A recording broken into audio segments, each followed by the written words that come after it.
Hi, welcome to a new episode. Right now, I'm recording from a palm oil orchard, but fortunately, there is a jackfruit tree here behind me. And yes, the Muay Thai experience is going well. Today is day 7. Sunday was rest day, so now this is day 2 of the new week, and it's going well. I'm really excited. I'm getting results. I'm getting faster. I'm making sure my nutrition is also in place in order to exercise as I'm doing right now. And I'm just enjoying the challenge because it's such a powerful tool to do Muay Thai for me. And why?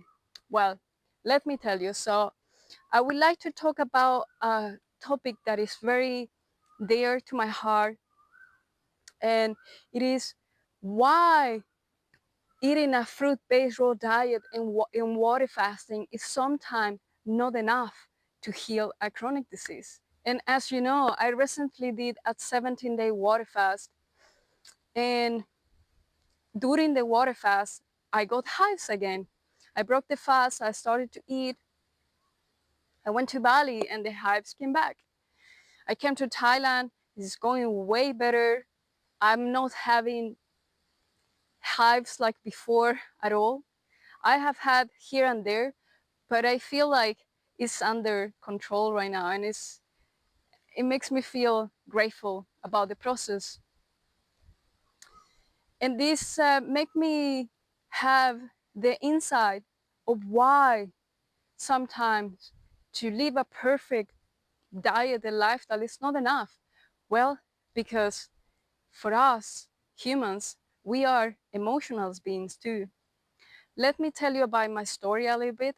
As a child, I had a very tough childhood, and I grew up with a lot of anger, anxiety, depression. Already as a teenager, I tried to commit suicide twice. And as an adult, I kept going through challenges that affected me for a long time. And when I changed to this lifestyle, I realized, wow, this is what has happened to me. And now I have to deal with, with all this amount of feelings and emotions that have been inside me for so many years. And in the past, I used to numb myself through food, through drugs, alcohol, party, non-functional relationships. And when I changed to this lifestyle, I finally self-empowered myself to break bonds with addictions, but also with people. And then I started to realize that I had so much resentment and anger towards these people because I used to believe that they hurt me so much that they deserve something bad happening to them. And I wasn't living in my heart at the time when I was thinking that, because I saw myself as a victim. So from that, I would like to tell you about my experience, because in recently years, through walking this beautiful journey, I have realized that I'm not a victim anymore, and that I'm a survivor. And, and the most important thing is that I'm so grateful that I went through all these difficulties, because through those difficulties, I am where I am right now. And here is a list of things that I would like to share with you that has helped me to, to heal the chronic disease from a deeper level. So for example, hives are related to emotions of feeling unsafe. And that's something that I felt so many times in my life. And I felt unsafe of being around men, unsafe of being walking on the street alone. I felt unsafe of talking to new people.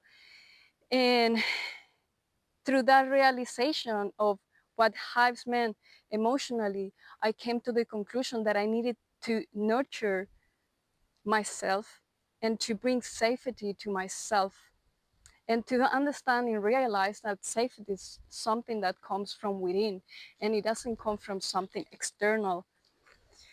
So that was the first step. The second step has been to be gentle on myself, and that is something that I learned also as well, because for many years I was really hard on me. I used to blame myself for so many things, and I used to walk feeling guilt of not being able to please other people.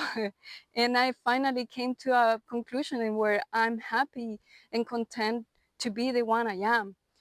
And it took me quiet time and space to come to that place of self-love and an acceptance, because I used to seek validation through other people. And during this third water fast, I realized the depth of that feeling. And and now I'm able to understand and to nurture that feeling. And this is the third point, which is embracing the human experience. Sometimes I feel angry, sad, depressed, anxiety, and that's part of the human experience. And once I realized that that's part, instead of like trying to push those emotions away, to listen to them and to nurture them, because they're here for a reason. They're here to tell us, oh, this is something that is within you that needs to be solved. and and that's another thing that I learned, to take time to regulate myself. And that's is a practice, because sometimes, for example, now that I'm doing Muay Thai and I'm going to my room and I feel this rush of emotions that I'm releasing through the practice. And I could choose, for example, to regulate myself, which is the opposite of scrolling in my phone, or to just slow down and just breathe and and allow myself to feel. But even if sometimes we make poor choices, which I have made during these 6 years of eating a raw food diet, mistakes, that's fine. It's also part of the experience. What is more important, like many people say, is about the journey and not the destination. And I remember after my second water fast, 2 months after the water fast, I had this intense craving of eating one of my favorite meals. And I went through this emotion and this feeling. And okay, I took my bicycle because I knew that it wouldn't suit me as well. I took this bicycle, I went to this place, I had this 100% vegan meal, and I just went home. And when I sat at the restaurant, I had two choices: either eat the meal, stress, or just sitting down enjoying. And what helped me to realize that that wasn't as good choice was to bike home back, because I didn't feel the same energy and vitality to do the same bike riding. That's why I took my bicycle. And then I came home and I smiled, and I didn't want to have that food anymore. Because this is the next step of healing, realizing that, okay, this serves me and this doesn't serve me, and now I have a choice. And for example, for me, through trial and error, I've been able to make choices. And because in the past I had such addictive personality, for me sometimes it doesn't work to say I'm going to be 100% raw vegan all the time, because I'm a very emotional being too. And yeah, I strive for that, and that's the goal. But I don't have any pressure that that has to be now. Yeah, there is an ethical pressure, and it's not pressure, it's an ethical choice, which is being a vegan, which I always will be. But and salt free and oil free, for example. But I'm not telling myself that I'm going to be 100% raw vegan now for the rest of my life. Yeah, today I'm raw, and that's the goal. But sometimes in this human experience, we have different experiences. And for someone that had a very hurt child, sometimes it's good to open the door and to analyze why we're feeling this way. And if like me, I walked thinking about this meal for days. And I'm very open about it because I know so many people that go through this process and they feel such pressure that they almost don't enjoy being 100% raw. And this has to be something that comes from the body, from the heart, and not something that's coming from the ego and the mind that is telling, I have to be this, otherwise I'm a failure. And no, no, again, it's a journey. So another thing that has helped me to heal the chronic hive has been to have hobbies. And why having hobbies is so important, because when myself I have hobbies, I'm able to challenge myself, I'm able to play and have fun. And that's something that many humans have lost, which is having fun and playing. Kids go around and play all day long. I'm doing Muay Thai right now and I'm playing, I'm having fun. I'm not aiming to be a professional Muay Thai fighter, but I want to learn about it because I enjoy doing it. And next time I'm going to take a dance class because I love and enjoy doing that too. So have hobbies, try everything. I remember in the past, people will tell me that I didn't focus on one thing, but I love variety when it comes to having hobbies. And and I love the fact that I can play, and that brings so much joy to the body and so much present moment to be joyful about doing something that I love. So that's the next step. And another point that I find very beneficial is to learn to slow down and rest. That's so important because many times myself I neglected sleeping and resting, and when I did that I didn't have enough energy the day after. And for me right now doing Muay Thai, it's so important to go up to bed a certain time, and I have to go to bed, and I'm doing everything that I can to stop making poor choices when it comes to sleeping. And that's, for example, right now in my phone I have limit.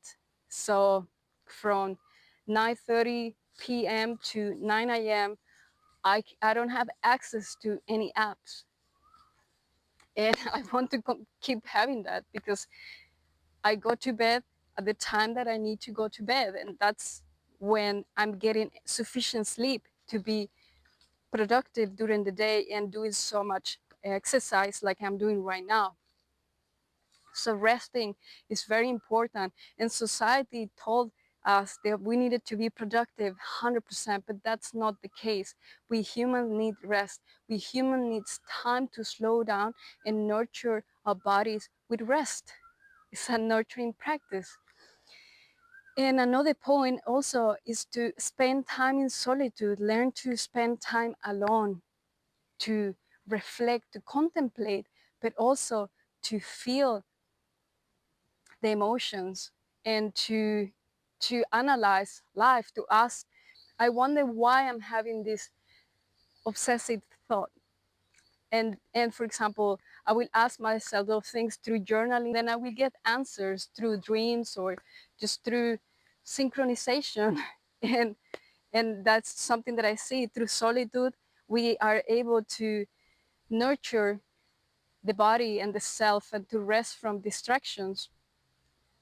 And another point is also to spend time around people, and to spend time around people that see us and people that care about what we are. Because sometimes, in my case, through having so much resentment, I behaved very unkind. And I'm grateful that these people actually saw me and knew that I was dealing with something. So when it comes to spending time with dear ones that we love and we know they're bringing something positive in our life, sometimes they cannot be 100%. And through nurture ourselves, we are able to nurture other people and to understand that if there is honesty and vulnerability, we can understand them deeper and assist them.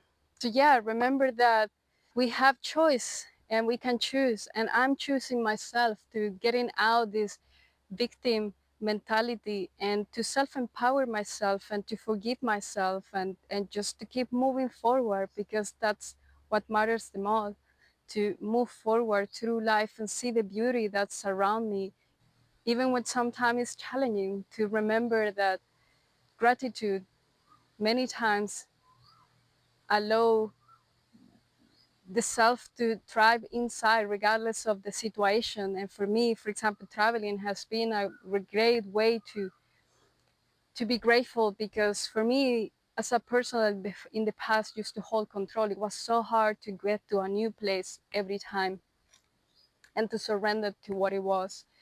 So yeah, that's is also something that I recommend you, which is gratitude. Every day I'm grateful for, and to remember that there is a choice: self-empowerment, self-love, regulation, and everything that comes after that. So it's getting really hot here, as you can see. Super hot day today, but I'm inviting you to make healthy choices and to, for example, have visions and have goals and commitment, and to say, for example, okay, I have a vision. I'm going to do 1 year of mono meals, of 1 year of 100% raw, or maybe I'm going to do 1 year of 100% raw, and once a year, I will allow myself to have this meal, but then I keep going. Have goals and enjoy the challenges that come through those goals and vision, and have fun. I really, really send you everything you already own and have to heal your body from a chronic disease, to thrive on a fruit-based lifestyle. Remember to nurture, to rest, to love and accept your downfalls, but also every time you step up and you transcend, which is celebrate those moments and go out and play, and just surround yourself with people that see you and the people that you see and respect.